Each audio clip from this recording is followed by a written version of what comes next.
Imaginen un gigante blanco surcando las aguas del Caribe, un palacio flotante donde el lujo es la única ley.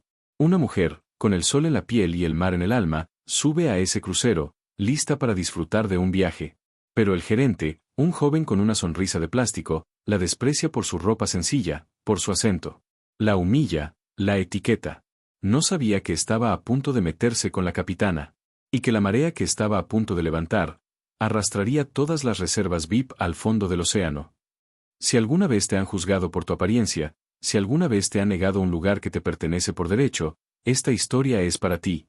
Suscríbete a Crónicas de Inmigrantes y dale a like, porque estás a punto de ver cómo una mujer le recordó a todo un crucero que la verdadera riqueza no tiene código de vestimenta. Parte 1. El palacete flotante. El Symphony of the Seas no era simplemente un crucero, era un continente flotante.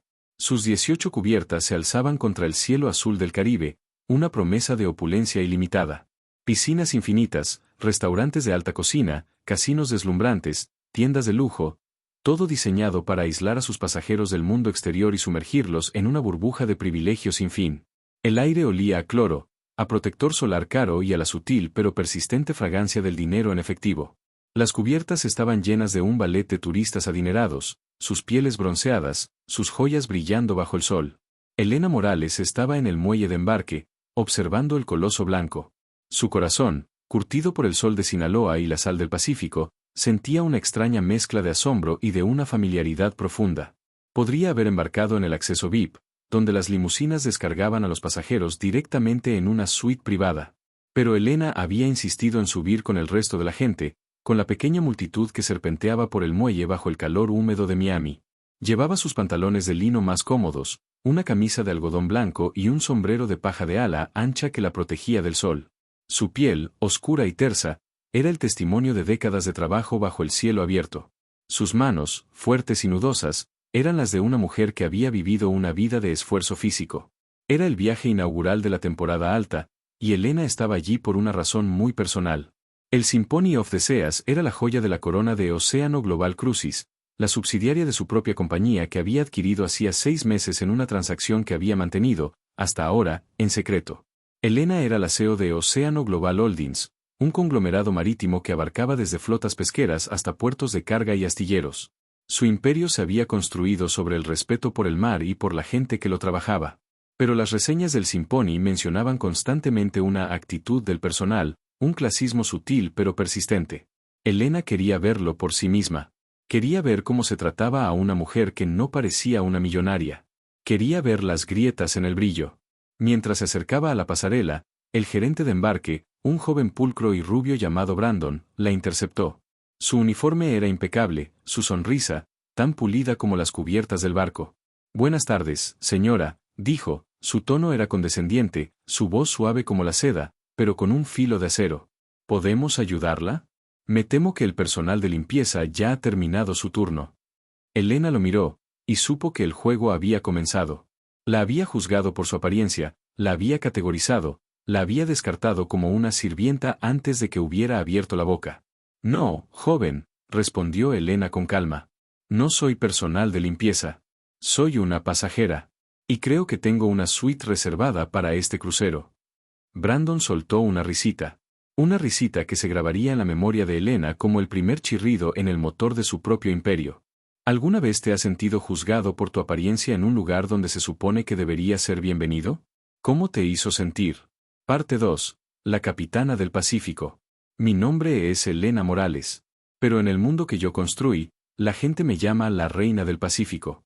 No es un título que me puse yo misma. Me lo dieron los hombres y mujeres que trabajan en mis puertos, en mis barcos, en mis astilleros.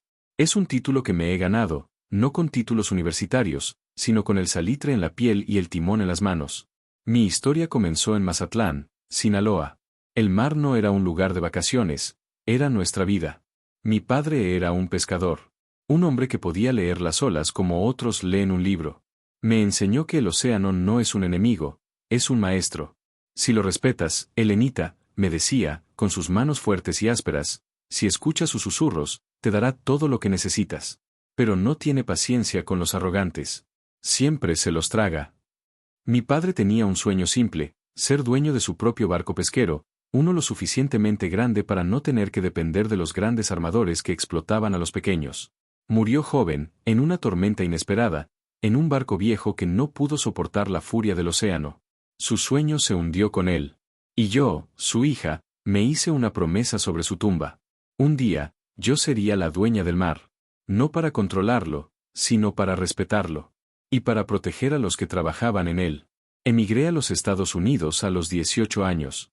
Tenía que alimentar a mi madre y a mis hermanos pequeños. Empecé en los trabajos más duros de los muelles de San Pedro, California, descargando barcos, limpiando cubiertas, haciendo lo que fuera para ganarme el pan. Pero mi conocimiento del mar, mi pasión por los barcos, no pasó desapercibida. Ascendí, no por la fuerza, sino por la sabiduría. Compré mi primer barco pesquero, un viejo arrastrero. Lo reconstruí con mis propias manos, aplicando las lecciones de mi padre sobre la integridad de la madera, la fuerza del motor. Y Morales Fisheries nació. A partir de ahí, mi imperio creció. De la pesca al transporte marítimo, y de ahí al desarrollo portuario. Ahora, Océano Global Holdings es uno de los conglomerados marítimos más grandes del mundo. Poseemos puertos, flotas de carga, e incluso, irónicamente, algunas de las compañías que construyen yates de lujo. Mi hija, Sofía, es mi vicepresidenta. Ella es el cerebro financiero detrás de mi imperio, la que maneja los números y los contratos. Ella me apoya en mi decisión de vestir con sencillez. Mamá, me dice, tu poder no necesita logos. Se siente. Pero sabía que, para Brandon el gerente de embarque, mi poder era invisible. Mi ropa sencilla y mi piel curtida por el sol eran la prueba de mi insignificancia. Y él, el guardián de la puerta de lujo, estaba a punto de cometer el error más grande de su vida. Estaba a punto de intentar negarle el acceso al océano a la sirena. Y el mar, me había enseñado mi padre, siempre reclama lo que es suyo. Y yo estaba a punto de recordarles que en mis aguas, la dignidad no era un lujo, sino una corriente ineludible. ¿Qué tesoro, una lección, una habilidad, un objeto, te ha transmitido tu familia que ha guiado tu vida? Parte 3. El guardián de la exclusividad. Brandon, el gerente de embarque, me miró con una sonrisa de suficiencia. Señora, le sugiero que revise su reserva. O que hable con el servicio de atención al cliente en tierra. Aquí, en el muelle de embarque VIP, solo atendemos a los pasajeros con suites confirmadas o con un estatus VIP de élite. Y su nombre no está en ninguna de esas listas. Su tono era suave, pero el desprecio era tan palpable que casi se podía saborear. Mi nombre es Elena Morales, repetí, mi voz era tranquila. Tengo una suite presidencial reservada para este crucero. Y le aseguro que mi estatus es de élite. Muy de élite. Él soltó una risita, que se transformó rápidamente en una burla abierta. Su arrogancia, tan pulida como sus zapatos, no podía tolerar un desafío de alguien a quien ya había categorizado. Señora Morales, dijo, el sonido de mi apellido era casi un insulto. No sé qué tipo de broma está intentando, pero no es divertida. Este es el Symphony of the Seas, no un ferry local. La gente que se aloja en nuestras suites presidenciales no lleva ropa como la suya. No tiene manos como las suyas. Y ciertamente no tiene ese acento. Así que le pediré amablemente que se retire de la pasarela. Está retrasando el embarque de nuestros verdaderos pasajeros. Fue en ese momento cuando la señora Chloe, una socialité rubia y ruidosa que yo había visto en las portadas de las revistas de sociedad, se acercó. Vestía un enorme sombrero de ala ancha que parecía cubrir la mitad del muelle, y sus joyas brillaban bajo el sol. Brandon, querido, dijo, su voz era aguda y exasperada. ¿Qué diablos está pasando aquí? Mi amiga y yo vamos a perder nuestra sesión de bronceado en la cubierta superior. ¿Por qué hay esta obstrucción? Su mirada se posó en mí, y su sonrisa, que era pura condescendencia, se congeló. ¡Ay, Dios mío!, exclamó. Es una de las limpiadoras. Te dije que no dejes que el personal de servicio use la pasarela principal. ¿Qué pensarán los otros pasajeros? La humillación era pública.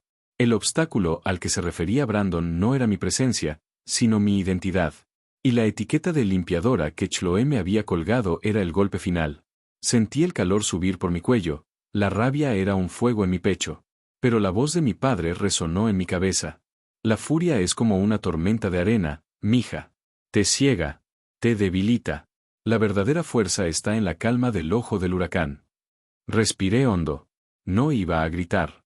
No iba a suplicar. Me di la vuelta, lista para irme, dejando que ellos se ahogaran en su propio veneno. Pero antes de que pudiera dar un paso, mi teléfono sonó. Era Sofía, mi hija. Y su llamada, que había esperado que fuera una simple verificación de negocios, se convirtió en el grito de guerra. ¿Qué crees que hace que algunas personas se sientan con el derecho de juzgar y humillar a otras basándose en su estatus o apariencia? Parte 4. La llamada del océano. La llamada de Sofía llegó en el momento preciso. El ruido de Chloe llamándome limpiadora todavía resonaba en mis oídos. El desprecio de Brandon y la señora Wellington, la socialité era la señora Wellington en este guión, Chloe será otra personaje más adelante, se sentía como un peso físico. Mi teléfono, un modelo antiguo y funcional que contrastaba con los brillantes smartphones de los demás, vibró en mi mano. Era Sofía. Mamá, dijo, su voz al otro lado de la línea era una mezcla de urgencia y una contención que yo conocía muy bien. Hay un problema. Un gran problema. En la sala de reuniones de la empresa. Con el señor Sterling. Y el capitán Davis. Es sobre el Sea Serpent. El corazón se me paralizó. El Sea Serpent. Era el yate que yo había comprado. El que estaba anclado a pocos metros de mí, en mi propio puerto. Lo que siguió en la conversación fue una cascada de información que me hizo entender la magnitud del problema. Mamá, continuó Sofía, su voz ahora más rápida, parece que el señor Sterling, el magnate, ha estado tratando de revender el Sea Serpent a un consorcio japonés. Y ha estado usando al capitán Davis, nuestro propio capitán, para facilitar el trato. Lo peor de todo es que el capitán Davis les ha estado dando información confidencial sobre las rutas de nuestros barcos de carga. Una violación masiva de la seguridad corporativa. La ira que sentí no fue fría. Fue una furia ardiente, una que me recordó la promesa que le había hecho a mi padre. Proteger el mar. Proteger a los que trabajaban en él. Proteger mi imperio. Y ahora, un hombre arrogante, y un capitán desleal, estaban vendiendo mis secretos. ¿Estás bien, mija? Le pregunté a Sofía, mi propia voz con un filo de acero. Sí, mamá. Estoy bien. Pero, te llamé porque creo que este es más que un problema de negocios. Es personal. El señor Sterling está tratando de borrarte del mapa. Y el capitán Davis está siendo su cómplice. Lo sé, respondí. Y lo vamos a arreglar. Pero no voy a hablar con los gerentes. Voy a hablar directamente con el director de operaciones de su consorcio. Y con el capitán Davis. Personalmente. Hice una pausa, mi mirada fija en el Sea Serpent, que brillaba arrogantemente bajo el sol. Sofía, necesito que vengas aquí. Al Portofino Yacht Club. Ahora. Y necesito que vengas en tu coche. En el que te gusta conducir. El que es más visible. Hubo un silencio al otro lado de la línea. Sofía entendió. Mi Rolls-Royce Bright de 1948, restaurado a la perfección, con su pintura de color rubí. Era mi joya, mi secreto, mi declaración silenciosa de que la riqueza no siempre gritaba. Era el coche que yo solo conducía en ocasiones especiales. La hora de las sutilezas había terminado. La hora del rugido había llegado. Y el mar, me había enseñado mi padre, siempre reclama lo que es suyo. Y yo estaba a punto de reclamar el mío. ¿Cuál ha sido el momento en tu vida en que te diste cuenta de que tenías un poder mucho mayor del que la gente te atribuía? Parte 5. El ultimátum del mayordomo. Colgué el teléfono. Brando me miraba, su rostro una máscara de confusión, pero su expresión cambió a una de pura furia cuando vio al capitán Davis, el hombre al que había mencionado, acercarse a nosotros. Davis había oído mi conversación. Señora Morales, dijo Davis, su voz un siseo. Escuché su llamada. Usted es la dueña de Océano Global Holdings. Soy la dueña de Océano Global Holdings, respondí. Y me temo que usted, capitán, está a punto de descubrir que la lealtad tiene un precio muy alto. Y que la traición tiene un precio mucho más alto. Brandon, el gerente del club, y Chloe, la socialité, que nos observaban, se quedaron boquiabiertos. La revelación de mi identidad y de la traición del capitán Davis los golpeó con la fuerza de una ola. Fue entonces cuando la señora Chloe, en un acto de pura arrogancia, decidió que ya había tenido suficiente de mi drama. Se acercó a nosotros, su rostro una máscara de indignación. Ya es suficiente. No sé quién es usted, señora, pero está montando una escena. Le exijo que se marche. Mi yate va a zarpar. Y no quiero que esta plebeya esté cerca de mi embarcación. La palabra plebeya era su última y más cruel arma. Miré a Chloe, a Brandon, al capitán Davis, y me di cuenta de que este no era un incidente aislado. Era una cultura de desprecio, de clasismo, de arrogancia. Y yo había tenido suficiente. Tiene razón, señora, le respondí a Chloe, mi voz tranquila. Se ha acabado. Pero no me voy a ir. Sacudí mi cabeza. Brandon, dije, mi voz ahora resonando con la autoridad de una capitana. Estás despedido. Con efecto inmediato. Por maltrato a la dueña de la compañía. Y por violar todas las políticas de hospitalidad que mi compañía representa. Luego, me acerqué a Chloe. Y en cuanto a usted, señora, dije. Su fiesta ha terminado. Y su yate, ya no es su escenario. Disfrute del viaje de vuelta a tierra. La marea ha cambiado. Y la sirena ha reclamado lo que es suyo. Me giré hacia Davis. Capitán Davis, por violar su contrato, por la venta de información confidencial, y por conspirar contra su empleador, está arrestado. Mi equipo de seguridad llegará en 10 minutos para tomar el control de la embarcación y llevarlo ante las autoridades. Y el Sea Serpent, ese yate, que usted tan alegremente vendía, será remolcado. No al puerto. A mi astillero.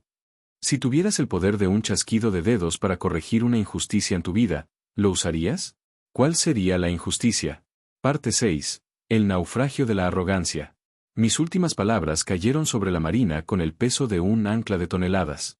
El silencio que siguió no fue el suave murmullo de las olas, sino un silencio denso y atronador, cargado con el sonido del mundo de Brandon, Chloe y Davis derrumbándose. Brandon, el gerente del club, se quedó allí, congelado, su rostro una máscara de shock e incredulidad. Había pasado de ser el guardián de la exclusividad a ser el autor de su propia ruina en el lapso de un minuto. Davis, el supuesto dueño del yate, me miraba con ojos que expresaban no solo sorpresa, sino una furia impotente. Chloe, la socialité, que se había reído de mi plebeyez, me miraba con la boca abierta, su sombrero de ala ancha, antes tan elegante, ahora parecía ridículo. No me detuve a disfrutar del espectáculo. Tomé mi teléfono. Sofía, dije, marcando el número de mi hija. El Sea Serpent ha sido abordado. Y necesito un equipo de abordaje. Quiero un equipo legal, un equipo de seguridad y un equipo de operaciones. Que vengan aquí. Ahora mismo. Y quiero que el Sea Serpent sea remolcado. No al puerto. A mi astillero. Colgué. El pánico se apoderó de ellos. Brandon intentó balbucear una disculpa, pero su voz no era más que un chillido inaudible. Davis intentó protestar, invocar contratos, derechos. Yo no los escuché. La venganza no era personal. Era sistémica. Habían despreciado mi herencia, mi trabajo, mi familia. Y yo iba a desmantelar el sistema que les permitía hacerlo, pieza por pieza.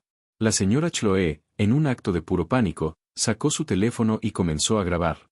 Esto es un ultraje, gritó, su voz aguda. Esta mujer está secuestrando un yate. Está atacando a la gente. Llamaré a la policía. Me giré lentamente para enfrentarla. Mis ojos, los mismos que leían las olas del Pacífico, se clavaron en los suyos.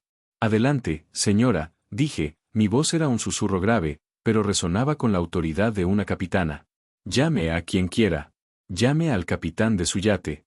Llame a sus abogados. Llame a la policía. Pero mientras lo hace, le sugiero que se prepare para el viento. Porque el mar siempre reclama lo que es suyo. Y esta noche, el mar ha llegado para reclamar este yate, este club náutico, y cada gota de arrogancia que usted y sus amigos han derramado en mis aguas. La calma de Helena es más aterradora que cualquier grito. ¿Qué crees que sucederá con Brandon, Davis y Chloe? Si estás emocionado por ver cómo la justicia se sirve como una tormenta en alta mar, asegúrate de estar suscrito a Crónicas de Inmigrantes. La marea está a punto de subir. Parte 7. La tormenta en el puerto. En menos de 15 minutos, la marina del Portofino Yacht Club se convirtió en un escenario de caos controlado. No hubo sirenas, no hubo gritos. Solo el silencio eficiente de una operación ejecutada por profesionales. Una docena de hombres y mujeres, con el polo de Océano Global Holdings, invadieron el muelle. El equipo legal, liderado por mi hija Sofía, se dirigió directamente al señor Davis. El equipo de seguridad, ex-marines, se dirigió al Sea Serpent. Y el equipo de operaciones, marineros de mi propia flota, se dirigió a los cabrestantes del muelle. Brandon, el gerente del club, Estaba al borde de un ataque. Hablaba frenéticamente por su teléfono, tratando de encontrar a alguien, a cualquiera, que pudiera detener lo que estaba sucediendo. Pero sus llamadas no llegaban a ninguna parte. Mi equipo ya había tomado el control de los sistemas de comunicación del club. Estaba aislado. El Mr. Davis, el supuesto dueño del yate, se enfrentó a Sofía. No puedes hacer esto. El Sea Serpent es mío. Tengo un contrato de arrendamiento. Con el dueño del club. Sofía lo miró con la misma calma penetrante que yo. Mi madre, señora Davis, dijo. Es la dueña del conglomerado que compró este club hace 3 meses.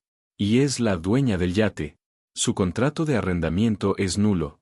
Y su viaje está cancelado. La revelación de que mi hija era la vicepresidenta de la compañía que controlaba el club, y que yo era la dueña, lo golpeó con la fuerza de una ola gigante. Se quedó sin palabras. Mientras tanto, la señora Chloe, la socialité, se enfrentaba a los equipos de seguridad que estaban abordando el Sea Serpent. No pueden entrar ahí. Es mi yate. Estoy invitada por el señor Davis. El jefe de seguridad, un hombre grande y tranquilo, simplemente la ignoró. Señora, esta es una propiedad privada. Y usted no está autorizada a estar en esta embarcación. Por favor, retírese. Ella intentó empujarlo. Él ni siquiera se movió. Este es un secuestro. Es ilegal. Yo me acerqué a ella, mis manos todavía cubiertas con el salitre del mar. Señora Chloe, dije, mi voz sin ira, solo con la fría determinación de una capitana. Hace unos minutos, usted me llamó, plebeya. Me dijo que no sabía cuál era mi lugar. Y me ordenó que me retirara de su yate. Hice una pausa. Me temo que se equivocó de barco. El Sea Serpente es mi yate. Y su lugar es en la acera. Ahora, si me disculpa. Tengo que zarpar. Y usted no está en la lista de pasajeros. El mayordomo del club, un hombre de aspecto cansado que había visto demasiados turnos, se acercó a Brandon. Jefe, susurró. Los hombres de seguridad de la señora Morales están confiscando las oficinas de la gerencia.